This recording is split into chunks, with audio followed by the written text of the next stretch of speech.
নওশাদ সিদ্দিকী বলছে আগামী 3 তারিখে ক্যানিং পূর্বে যাবে, আটকাতে পারলে আটকে দেখান, এরকমটাই বলছে। আমরা ওয়েলকাম জানাচ্ছি। ভদ্রলোক থেকে এর আগে তো মাধবপুরে এসেছিল, তালদিতে এসেছিল, এটা আমার ক্যানিং পূর্ব বিধানসভা। এমনকি ক্যানিং টুয়ে ওই চোরের মতো এসেছিল আশরাফের বাড়ি, সেখান থেকে খেয়ে দিয়ে তালদিতে চলে গিয়েছিল। আমরা তো ওয়েলকাম জানাচ্ছি, চলে আসুন না প্রতিদিন, তবে নোংরামি বন্ধ করুন, মিথ্যা কথা বলা, ভণ্ডামি বন্ধ করুন। রাজনীতি করবেন, রাজনীতি গণতান্ত্রিকভাবে করুন, সঠিক পথে করুন। নোংরামি করলে নিজেদের কর্মীদের দিয়ে তাদেরকে উস্কালে আর তার ফলটা কিন্তু খুব ভালো হবে না, এটা অন্তত ওকে মনে রাখা উচিত। আমরা গণতন্ত্রের পক্ষে, আমরা শান্তির পক্ষে। শান্তিপূর্ণভাবে আপনারা ওখানে কেন, যদি মনে করেন জীবনতলা মিটিং করবেন করুন, যদি মনে করেন শওকতমোল্লার বাড়ির ধারে করবেন করুন, প্রয়োজনে আমি জায়গাটাকে দেখেও দিচ্ছি, সব ধরনের ব্যবস্থা করে দিচ্ছি। কিন্তু কিছু বাঁদরকে দিয়ে আমাদের মিটিং হবে, গিয়ে চিৎকার করবেন, চেঁচামেচি করবেন, রাস্তা থেকে গাড়ি যাবে পাগল ছাগল লাগিয়ে দিয়ে ঘেউ ঘেউ করাবেন, এ সমস্ত বন্ধ করুন না।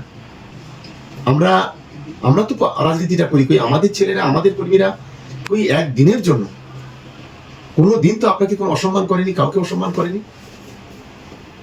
ভাঙড় বিধানসভায় আমাদের যারা তৃণমূল কংগ্রেসের কর্মী আছে, সমর্থক আছেন, ভাঙড়বাসী, ক্যানিংবাসী যারা আছেন, দেখুন আমরা কোনো খারাপ কথা বলতে চাই না, কিন্তু এই অপদার্থরা মাথায় টুপি দিয়ে যখন মিথ্যা কথা বলে, যখন এরা বিভিন্ন ধরনের অরাজকতা, বিশৃঙ্খলা তৈরি করার চেষ্টা করে, আমরা তো হাত পা দিয়ে বসে থাকতে পারি না।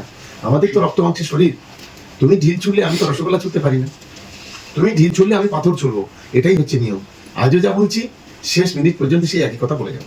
পাশাপাশি নওশাদ সিদ্দিকীর চাচা তহা সিদ্দিকী তিনিও ধর্মীয় জলসা থেকে সরাসরি বলছেন যে ভাঙড় এবং ক্যানিং এ তিনি জনসভা করবেন, শান্তিপূর্ণ জনসভা। কি বলবেন? ওয়েলকাম জানাচ্ছি। জনসভার নামে, জনসভা একটা কাজ করুন না, জনসভাটা ওভাবে না বলে পিছনের দরজা দিয়ে ঢুকছেন কেন? সরাসরি সামনে দরজা দিয়ে ঢুকুন, সরাসরি কোনো রাজনৈতিক দলের ঝান্ডা ধরে ফেলুন না, ধরে নামুন না। দেখি না কত জনপ্রিয়তা আপনাদের আছে আর আমাদের কত জনপ্রিয়তা আছে।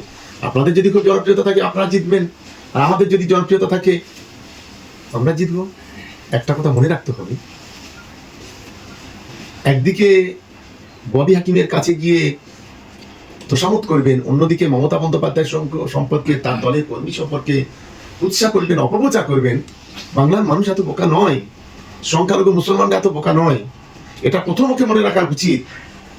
যে ভাষায় কথা বলছে, এটা মনে করি কোনো একটা সমাজ বিরোধী ভাষা, ক্রিমিনালের ভাষায় কথা বলেন।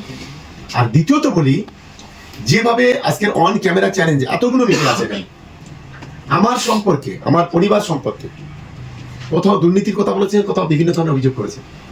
ও একটা বিষয় এক সুতো পরিমাণ যদি প্রমাণ করতে পারে, আমি কথা দিচ্ছি রাজনীতি তো করবো না, আর ভাঙড়ের মাটি থেকে একটা ফাঁসির মঞ্চ যোগ করবো, সেই মঞ্চে গলায় দড়ি দিয়ে ওখানে ফাঁসির মঞ্চে ঝুলে পড়বো।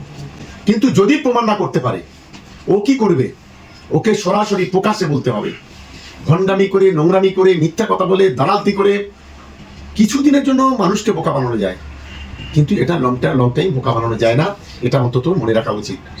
তুমি বন্ধ করলে আমি বন্ধ করব, তুমি এক কথা বললে আমি 3 কথা বলবো।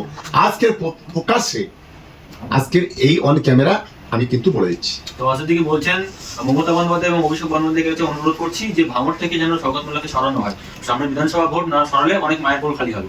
মমতা বন্দ্যোপাধ্যায়, অভিষেক বন্দ্যোপাধ্যায়ের কাছে এরকম পাগল ছাগল অনেক আছে। এই পাগল ছাগলের কথা যদি শোনে, দলটা তো বাংলা থেকে উঠে যাবে। এই পাগল ছাগলের কথা মমতা বন্দ্যোপাধ্যায় গুরুত্ব দেয় না, অভিষেক বন্দ্যোপাধ্যায় গুরুত্ব দেয় না। কারণ মাটি থেকে উঠে এসেছে মমতা বন্দ্যোপাধ্যায়। বাংলার মাটি, বাংলার জল, বাংলার বায়ুর সঙ্গে তার সম্পর্ক। একইভাবে অভিষেক বন্দ্যোপাধ্যায় অল্প বয়স হলেও তার সাংগঠনিক দক্ষতা, তার মানসিকতা অনেকটা গভীরে। ফলে এত ভালো অ্যাডভাইস ভদ্রলোককে না করলে হবে। কদিন আগে ভুলে গেছেন কেন? কাসেম সিদ্দিকী যেদিন দলে আসে কি বলেছিলেন ভুলে গেলেন? কাসেম সিদ্দিকী দলে আসার পরে মমতা বন্দ্যোপাধ্যায় সম্পর্কে, অভিষেক বন্দ্যোপাধ্যায় সম্পর্কে, তৃণমূল কংগ্রেস সম্পর্কে বড় বড় কথা বললেন, সেগুলো কি ভুলে গিয়েছেন? আজকের এরকম টুপি দেওয়া কারবার কতদিন চলবে? কত এইভাবে এই ধরনের টুপি? এটা আমাদের মুসলিমদের টুপি নয়, এটা অন্য টুপি। এই টুপি কতদিন পরাবেন? এটাই আমি ওকে প্রশ্ন করছি। মুখটা বন্ধ রাখলে খুব ভালো হয় বলে আমার অন্তত মনে হচ্ছে। একটু নামাজ কালামের দিকে যোগ দিন, একটু ওই হাদিস কোরআন কেতাবগুলো একটু পড়াশোনা করুন, একটু জলসা টলসা করুন, তাতে আপনার ভালো হবে। তা না করে ঢিল ছুড়লে কিন্তু পাথর খাবেন, এটা কিন্তু মনে রাখবেন। আপনার সম্মান বাংলার মানুষের কাছে কতটা, সেটা বাংলার মানুষ জানে। এই মুহূর্তে সবচেয়ে বড় মিথ্যাবাদী, এই মুহূর্তে সবচেয়ে বড় ফেরেববাজ ধর্মের কালোবাজারি যদি থাকে, এই আব্বাস নওশাদের সঙ্গে এই তোহা আছে। আমি পরিষ্কার অন ক্যামেরা বলছি, ভয় দেখিয়ে, জুজু দেখিয়ে, ধমকে চমকে আমাদেরকে দমানো যাবে না। এই ধাতুটা অন্য ধাতুতে তৈরি। এটা মমতা বন্দ্যোপাধ্যায়, অভিষেক বন্দ্যোপাধ্যায় আমাদের নেতা, ধমকে চমকে খুব বেশি লাভ হবে না, এটা ওকে মনে রাখা উচিত।